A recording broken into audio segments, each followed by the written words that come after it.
Righteous is a mysterious religious horror film released in 2021. It stars Henry Czerny and Mark O'Brien, who also wrote and directed the film. It tells the story of a burdened ex-priest who feels the wrath of a vengeful God after he and his wife are visited by a mysterious stranger.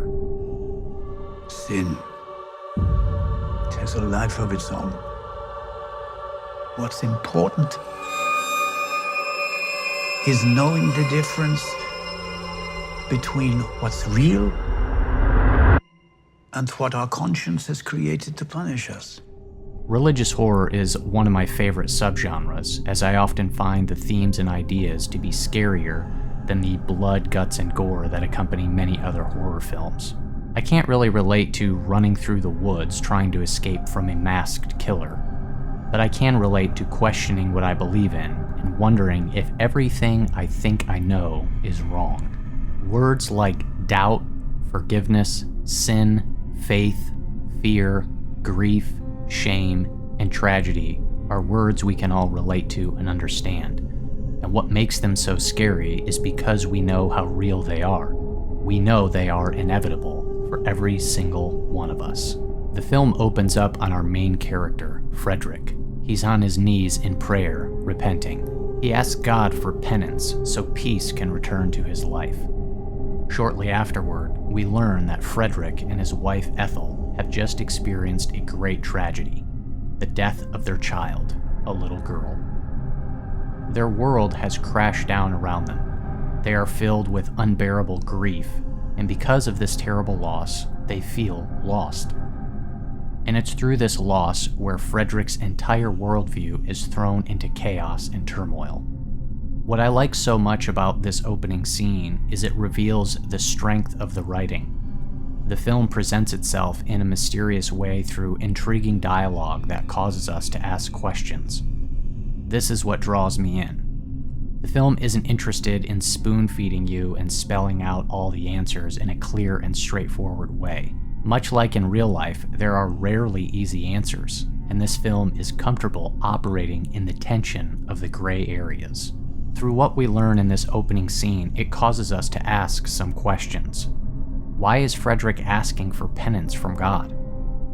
Is the death of the child a punishment for some sin in Frederick's past? What is his secret sin? And it causes us to draw some conclusions.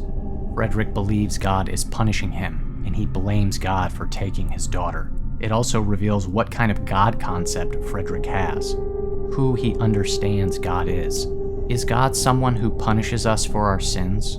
Do we need to pay a price so we can be back in right standing with God again? Frederick seems to think so. He believes in a God of retribution. Shortly after, we learn Frederick and Ethel plan on spending some time at their cabin a few miles outside of town. Staying there, they hope to find some peace and quiet, and hope that prayer will help them heal and process their loss. At the cabin, they are visited by a young woman named Doris, and we learn that she was their child's biological mother, but she allowed Fred and Ethel to adopt her because she didn't feel capable and prepared for motherhood. This is another scene that shows the strength of the writing. The scene feels intentionally awkward and uncomfortable, but it feels authentic because of that. It's raw. It allows for prolonged silence. Doris is emotionally distraught, and Frederick and Ethel feel the need to put up this false front, trying to be the strong ones while Doris is breaking down, when clearly they just want her to leave so they can continue to grieve in private. The performances here are so convincing and strong. Every thought and feeling is conveyed so effectively.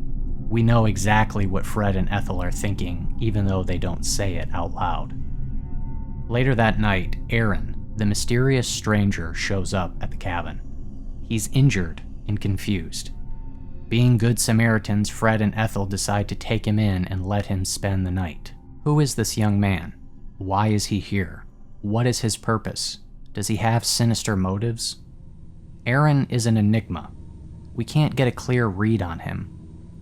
I found O'Brien's character and performance captivating. From here on out, the film gradually gives us more and more clues as we attempt to decipher Aaron's identity and purpose. The film reaches a pivotal moment at just over the halfway point where Aaron reveals that he wants to die and wants Fred to kill him. I want you to kill me.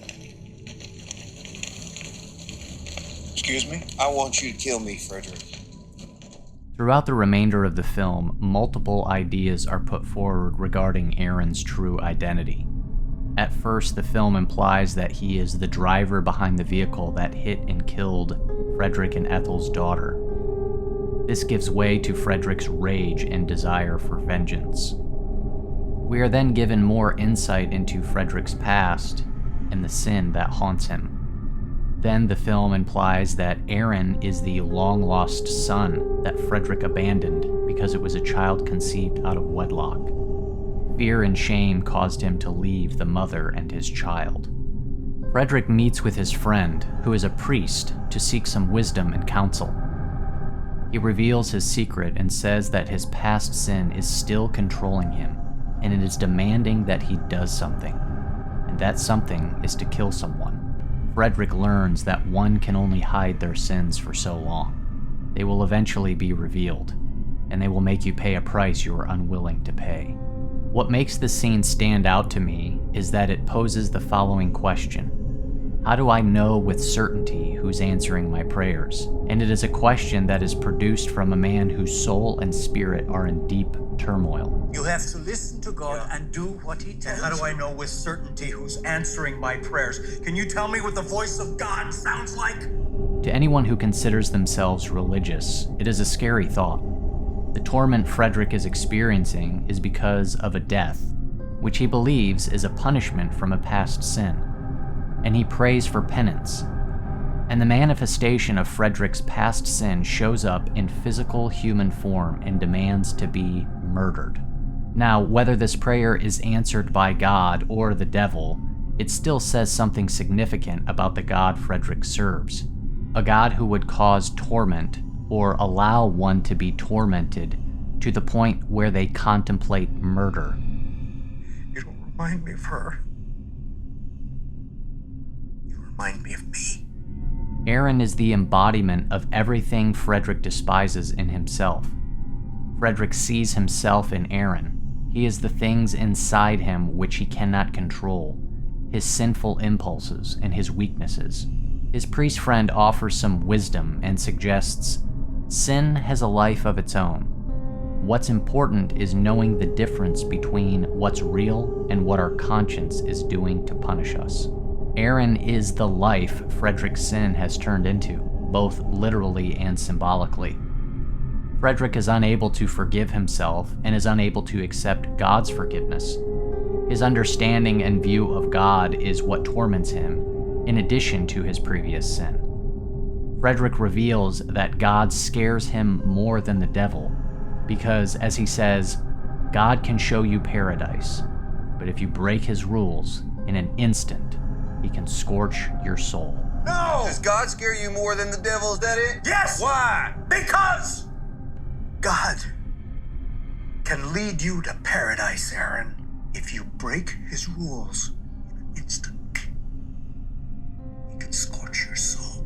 The film concludes when Doris comes back to the home and meets Aaron. Frederick momentarily leaves the room to retrieve a book for her, and upon returning he sees Doris lying on the floor, having been stabbed by Aaron. His sin has taken on a life of its own, and it's now destroying more people. It is suggested in this scene that sin has the power to alter things and distort reality in such a way that we see and hear things that aren't real and true.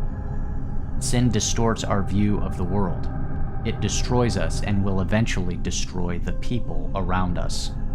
Aaron then threatens Ethel, and Frederick finally relents and stabs Aaron, killing him. And just when the torment seems to finally be over, Frederick walks outside. Police have surrounded the house.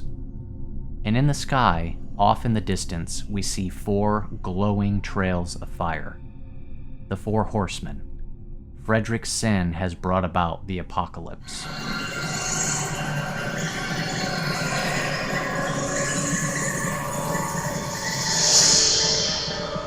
Frederick's sin not only destroyed himself, it brought about the destruction of everyone. I think the film is saying that sin is what can and does destroy the world. When we, like Frederick, live in fear, when we flee from our responsibilities, when we are unable to forgive ourselves and others, when we lie and deceive, these are the things that manifest themselves into the world in horrific ways and bring about its destruction. Needless to say, I am a big fan of this film. It is one of the very best hidden gems of the last few years. I find it to be beautifully shot, powerfully acted, very well written, and loaded with religious subtext, which is both mysterious and thought-provoking. Absolutely a winning recipe. Well, thank you so much for listening. I hope maybe you got something out of this and discovered a new hidden gem.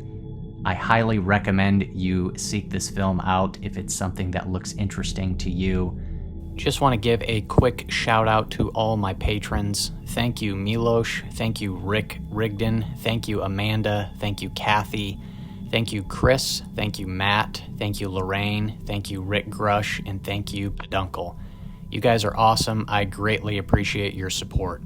Thank you so much for watching. If you got anything out of this video, go ahead and do me a favor and do not click that subscribe button unless you want to be haunted by the beard.